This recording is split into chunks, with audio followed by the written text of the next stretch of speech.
নমস্কার দর্শক বন্ধুরা, আপনাদের প্রিয় চ্যানেল পালক 25-এ আজ এক আধ্যাত্মিক যাত্রায় আপনাদের স্বাগত।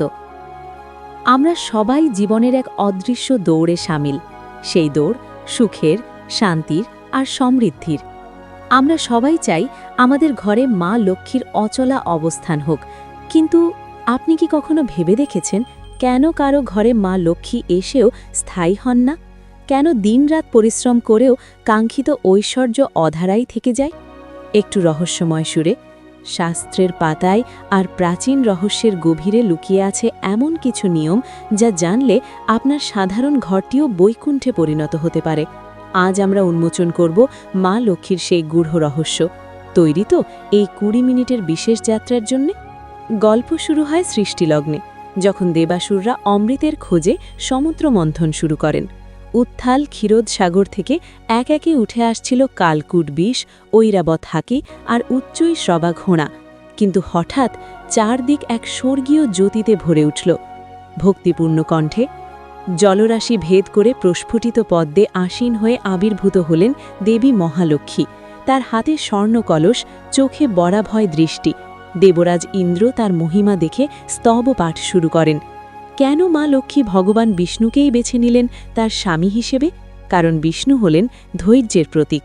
এই কাহিনী আমাদের শেখায় সম্পদ শুধু ভাগ্যে নয়, ধৈর্য আর সঠিক কর্মে লুকিয়ে থাকে। যেখানে নারায়ণ আছেন, লক্ষ্মী সেখানেই স্থির হন। শান্ত তথ্যবহুল কণ্ঠে, বন্ধুগণ, আমরা অনেকেই ভাবি লক্ষ্মী মানেই কেবল টাকা পয়সা, কিন্তু শাস্ত্র বলছে মা লক্ষ্মীর 8টি বিশেষ রূপ আছে, যাকে আমরা অষ্টলক্ষ্মী বলি। ধীর গতিটি বলবেন। আদিলক্ষ্মী আমাদের আধ্যাত্মিক শক্তি দেন, ধান্যলক্ষ্মী অন্ন দেন, বীরলক্ষ্মী দেন সাহস, বিজয়লক্ষ্মী দেন জয়, সন্তান লক্ষ্মী, গজলক্ষ্মী, ধনলক্ষ্মী এবং ধৈর্যলক্ষ্মী। এই 8টি রূপ আমাদের জীবনের 8টি ভিন্ন দিকের প্রতীক।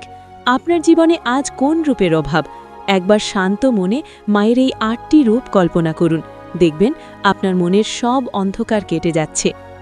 নির্দেশনামূলক এবং গম্ভীর কণ্ঠে, অনেকেই প্রশ্ন করেন মা লক্ষ্মীকে ঘরে ধরে রাখার উপায় কি? মনে রাখবেন, মা লক্ষ্মীকে ডাকার আগে অলক্ষ্মীকে বিদায় করতে হয়। যেখানে কলহ, অপরিচ্ছন্নতা আর অন্ধকার থাকে, সেখানে মা কখনো প্রবেশ করেন না। একটু জোর দিয়ে, ঘরের নারীদের সম্মান করুন, কারণ নারীরাই হলেন মায়ের চাক্ষুষ রূপ। সন্ধেবেলায় ঘরের চৌকাঠে বসবেন না বা এই সময় ঘুমাবেন না। প্রতিদিন সন্ধ্যায় প্রদীপ জ্বালান এবং শঙ্খধ্বনি করুন। মনে রাখবেন, মা লক্ষ্মী শান্ত দেবী, তিনি চঞ্চলা হন কেবল আমাদের অশুদ্ধ আচরণের কারণে। পবিত্র মন আর পরিষ্কার ঘরই হল মায়ের শ্রেষ্ঠ আসন।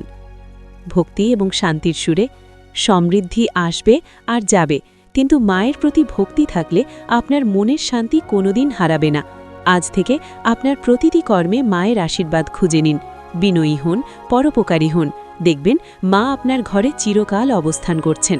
আবেগী কণ্ঠে, আশা করি পালক 25-এর আজকের এই 20 মিনিটের আধ্যাত্মিক আলোচনা আপনার জীবনকে ইতিবাচক করবে।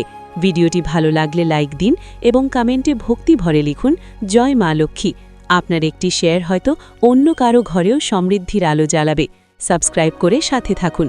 মায়ের আশীর্বাদ সর্বদা আপনাদের ওপর বর্ষিত হোক। নমস্কার।